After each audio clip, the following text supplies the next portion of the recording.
स्वामी जी, कुछ लोगों के पैरों की उंगलियां सब बता रहे, इतना सूक्ष्म मैम तो सभी कर सकते जी, हैं। इन सूक्ष्म व्यायामों के साथ साथ स्वामी जी ये भी बताएं कि कई लोगों की पैरों की उंगलियां काफी फैली होती हुई है या फिर मुड़ी हुई होती है, क्या ये भी मस्कुलर डिस्ट्रॉफी ही कही जाती है? और ऐसी परिस्थिति में क्या उपाय करना चाहिए? ना,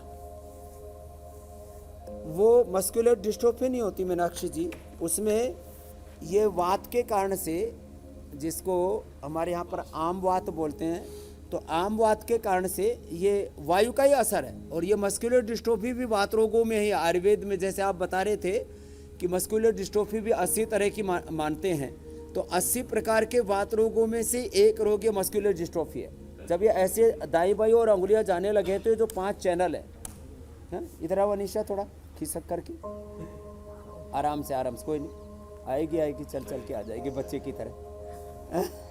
अब जैसे इसके भी हालात यही है, इसके पैर के मसल इतने लूज हो गए हैं, अब ये ऐसे ही हो गए। अब इसको, और जिसके ऐसे फिर किसी की टेढ़ियाँ भी होने लगे तो यहाँ से ऐसे दबाना पड़ेगा। अब तुम रोज़ ये दबाया करो। हमारे जो योगाचार्य हैं, सन्यासी हैं, सेवा आपकी सेवा करेंगे ऐसे रोज़, 1, ये 2, ऐसे ये दोनों तरफ से, फिर ये 3 यहाँ से, ये 4, और फिर ये इधर से ये पूरा। अब इसके पूरे पैर जो है ऐसे हो गए हैं कि अभी अपने आप उठा नहीं सकती, हिला भी नहीं सकती। हिला ना, इतना ही, मैं 20 दिन एक पीठ में रही थी, इतना ही पा रही है अभी। अच्छा, शुरू तो हो गया हिलना, अभी हिलना शुरू हो गया है। और यहाँ से नीचे से दबाना है।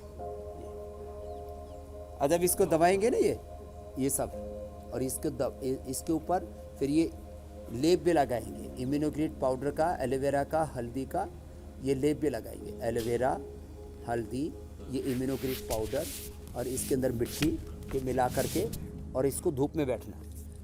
और ये सब एक्यूप्रेशर के पॉइंट है। मीनाक्षी जी, जो आप पूछ रहे थे उसका उत्तर है जी। तो जिनको ये अंगुलियां टेढ़ी मेढ़ी होने लगती है और पैरों का जैसे इसका मूवमेंट ही खत्म हो गया, उसके लिए 1 2 3 4 5 ये, और इसके नीचे से यहाँ से और यहाँ से, ये इतना पॉइंट है। तो इसको जैसे ही मैं अभी, क्योंकि शो का हमारा समय एक लिमिटेड होता है। दर्द हो रहा है? हाँ? बहुत दर्द हो रहा है। तो ऐसे ये यहाँ से इसके मूल में, क्या स्वामी जी दर्द होने की पहचान ही होती है कि शरीर में कमजोरी है? हाँ, और जिनको दर्द हो रहा है यानी वो ठीक है, डायग्नोज है। बिफोर 5 इयर्स डायग्नोज कर सकते हैं इसमें जी। हाँ, ये दोनों पैरों में ऐसे ही, अब जैसे इसके हाथ भी ऐसे ही लूज है, तो हाथ में भी यही एक्यूप्रेशर है। और इसमें सूक्ष्म एम के साथ, चलो सब भस्त्रिका करो। और स्वामी जी, मीनाक्षी को तो एक्यूप्रेशर पॉइंट्स वो दबा रही थी, उनको कहीं कोई दर्द नहीं, क्योंकि लगातार वो योगा करती हैं। लेकिन मीनाक्षी ये जरूर कह रही कि आज योगा का पैकेज उनका कंप्लीट नहीं हुआ है, अभी कुछ योगाभ्यास वो और करना चाहती हैं। अभी कपालभाति, भस्त्रिका, कपालभाति, उज्जाई, अनुलोम विलोम, भ्रामरी, उद्गीत रहेगा। और जिनको प्रारंभ में है तो एक बार सूर्य नमस्कार भी आप कर लो मीनाक्षी जी। और क्योंकि मैंने बोला था आपको रोज 25-25 दंड बैठक लगाने हैं और 25 बार सूर्य नमस्कार करना है, तो आपका कोर्स भी पूरा हो जाएगा। अब देखो, इस बेटी का ये मसल यहाँ से टूट गया, देखो अब ये ढीला हो गया। अब यहाँ देखने में ये पता भी लग रहा है साक्षात कि ये सब मसल यहाँ का लूज हो चुका है। अब इसके लिए 1 2 3 4 5 ये पॉइंट है।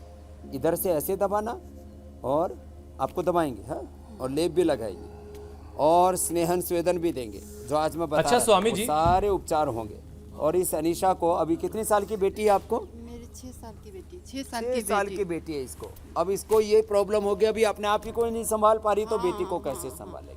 चलिए स्वामी जी, अनीशा बहुत जल्द ठीक होकर अपने घर लौटेंगी। अब आप अच्छा होके जाऊंगी, उतने दिन आपकी शरण में हैं वो। स्वामी जी, कुछ सवाल शामिल कर लेते हैं, क्योंकि लगातार अलग अलग प्लेटफॉर्म्स के जरिए हम तक सवाल पहुंच रहे हैं। स्वामी जी, संजय जी एक हैं, उनका सवाल है, उनकी बेटी है अनायशा, उसकी उम्र 2 साल है करीब, उसे ऑटो इम्यून डिजीज है, उसका जो विकास है उसका वो रुक गया है, और पिता का कहना है कि एक कोई वैक्सीन लगी थी, कोई इंजेक्शन लगा था, उसके बाद से वो ये महसूस कर रहे हैं कि उसकी बेटी में कुछ बदलाव हुए और वो ऑटो इम्यून डिजीज का शिकार हो गई।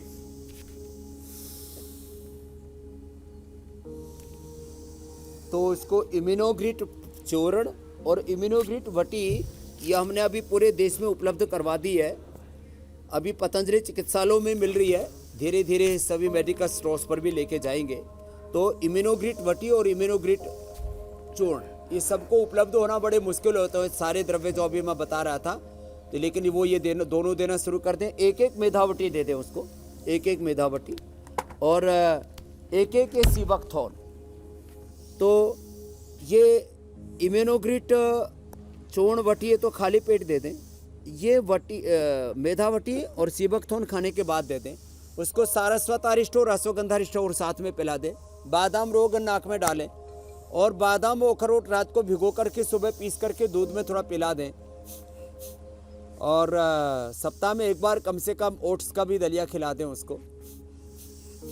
और ये इम्यूनोग्रिट ये दूध में पकाएंगे भी, आज हम बताएंगे। इससे ज़बरदस्त लाभ हो जाता है। उसकी ऑटोइम्यून डिजीज़ का 1 से 2 महीने के अंदर ही खात्मा हो जाएगा और उस बेटी का पूरा विकास होगा।